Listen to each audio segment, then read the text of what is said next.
El pardito, ¿qué más? ¿Todo bien? ¿Qué dice el efrito? Bien, todo bien.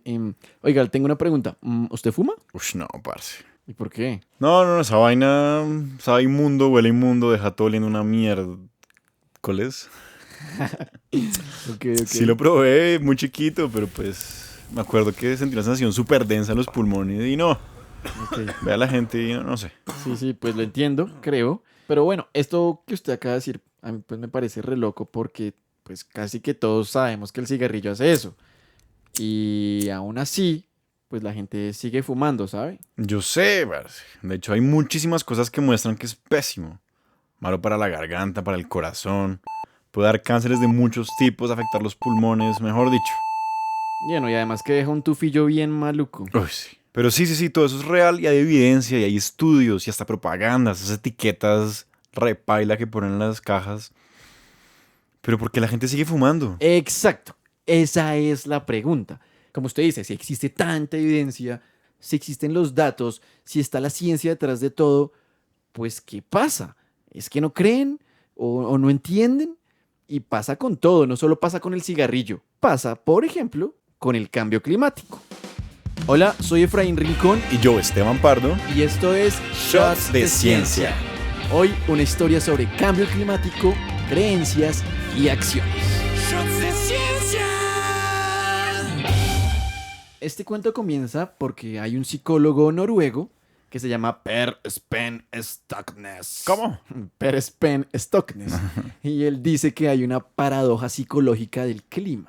Paradoja, ¿y eso qué es? Bueno, básicamente que aunque el 97% de los científicos digan sí existe cambio climático y que hoy en día el ser humano tiene mucho que ver con eso, pues hay unas barreras psicológicas que no dejan como asimilarlo, ¿sabe?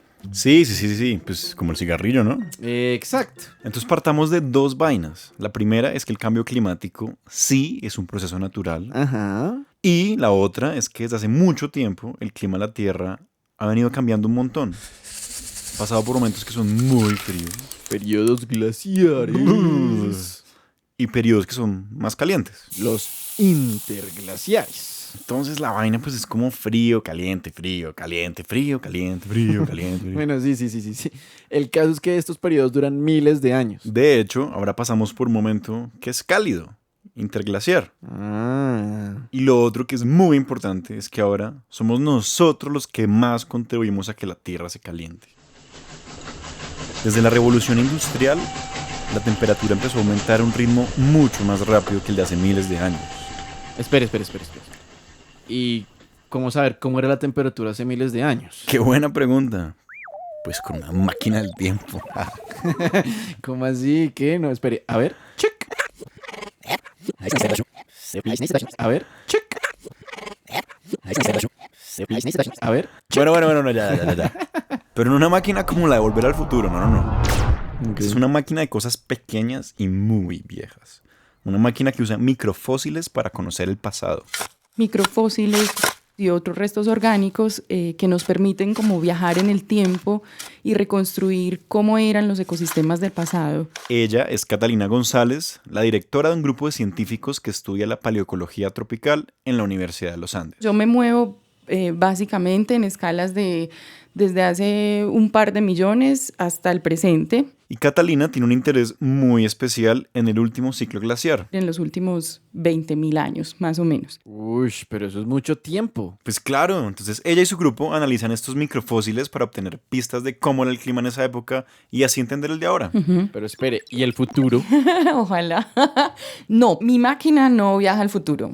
La gasolina de la máquina necesariamente son evidencias de cosas que ya no existen. No, pues sí, entonces, ¿qué es lo que se sabe? Los cambios que estamos viviendo hoy en día, primero, son anormales. ¿Cómo así anormales? Pues anormales en escalas de los últimos cientos de miles de años, que nunca habíamos vivido un clima como el que estamos viviendo hoy. Con un aumento tan rápido de temperatura. Y, a partir de modelos numéricos y análisis de información, los científicos se dieron cuenta que El clima que tenemos hoy en día o esos cambios climáticos están causados o directamente relacionados con las actividades humanas de los últimos siglos. Póngale que desde que el ser humano empezó a producir gases como el dióxido de carbono, Y a eso súmele procesos como la deforestación, Dejan de haber árboles que absorben CO2. pues cada vez más gases se acumulan en la atmósfera y la Tierra se calienta más. Tal cual como en un invernadero. Sí.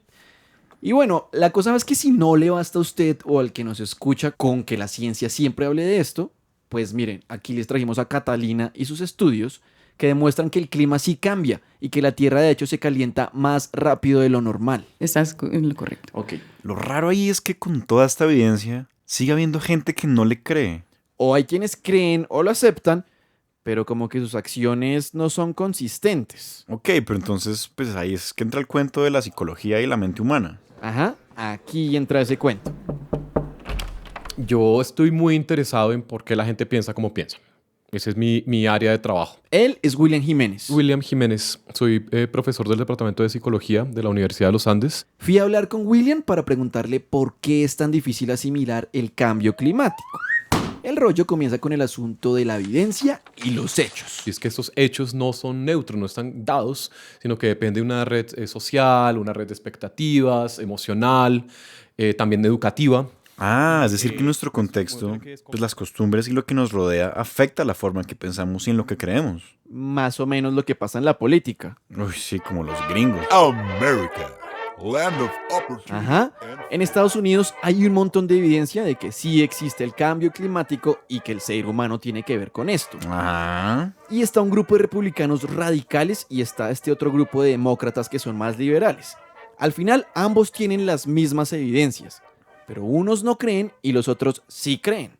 qué video. ¿Por qué pasa eso? A nivel muy básico hay un problema de disonancia cognitiva. Quiere decir... Cómo nosotros reacomodamos nuestras creencias ante evidencia contradictoria, que es incómoda por cualquiera sea la razón. Pero es que por más que uno le digan y le demuestren algo que contradice esas creencias, pues ya está, uno no le cree. Exacto. Esa es una primera posibilidad. Lo otro es lo que los psicólogos llaman como razonamiento motivado. Yo debo representar de alguna forma mis intereses de forma constante para poder resistirme a la evidencia. Sí. Pues un ejemplo clásico es el fútbol. Si el árbitro pita una falta contra mi equipo, pues seguro pensaré que no fue falta y de hecho pelearé porque no fue esa falta. Seguro. Pero pues si pita falta contra el otro equipo, feliz, como sea, voy a estar de acuerdo. Exacto. Y también pasa con cosas como el petróleo. Con todos los derrames que han pasado, pues se sabe que también es muy peligroso, que es tóxico, que contamina, que su explotación tiene que ver con el cambio climático. Pues igual hay unas personas que al final van a pensar como, pues sí, pero da trabajo. O pues nos da gasolina. O que los medios simplemente exageran todo. O que el planeta se puede recuperar y ese tipo de cosas. Entonces como que siempre hay algo que para uno, no sé, como que no lo convence, como que no le crea mucho el asunto. Listo. Ujú. Pero ¿qué pasa con la gente que, entre comillas, acepta que hay un cambio climático, pero pues que sus acciones la verdad no lo demuestran? Pues en parte sí y en parte no lo demuestran. Esto depende de muchas cosas. Es que si usted me pregunta cuál de todas, pues no hay una única respuesta. Creo que es importante que eso quede claro. Esos factores de los que estábamos hablando, ninguno es la bala de plata, ninguno es la solución mágica. Sí, según William, es difícil que alguien sea completamente inconsistente en sus acciones. Pues por ejemplo, yo voy al trabajo en bicicleta para reducir las emisiones de gases, para hacer ejercicio de paso. Y pues además no compro bolsas plásticas porque pues para eso contamina mucho, eso no se degrada sino 100 años más o menos. Pero la verdad es que en vacaciones pues sí me pego mi viajecito en avión. Ajá. Y el punto está en que... Debemos tolerar cierto grado de inconsistencia y buscar cómo reducirla. Y al final, pues la gran pregunta es esa. ¿Qué hacer? Mucho de este conocimiento es inerte, digo, el conocimiento psicológico, a menos que sea articulado con política pública.